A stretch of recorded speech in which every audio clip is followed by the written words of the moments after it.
Kita kan ambil wuduk, saya hanya bersih sekali saja. Setiap yang disuruh, saya basuh sekali saja. Apa yang disuruh oleh agama? Sah atau tidak wuduk? Jawabnya sah. Tapi hendaklah kita basuh 3 kali. Kalau sengaja tinggal 3 kali, makruh. Dan tidak dapat dosa, keampunan dosa yang turun daripada anggota wuduk kita. Kerana hadis yang kata kita ambil wuduk tu, dosa kita akan turun sebagainya air wuduk, ialah yang ambil, yang Nabi ambil.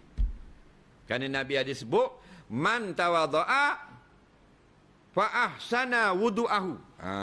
Situ barang siapa mengambil wuduk, dan dia mengelokkan akan wuduknya, saqatat khatayahu min jasadi au kama qala, gugurlah kesalahan-kesalahannya daripada jasadnya.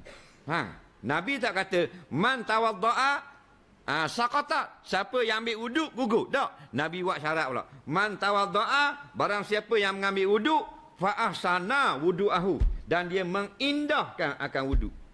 Indah wuduk tu ulama pun serang selalu dah. Ambil kata sahabat, maksud indah wuduk ini tawaddaa salasa, Nabi ambil wuduk antaranya 3 kali.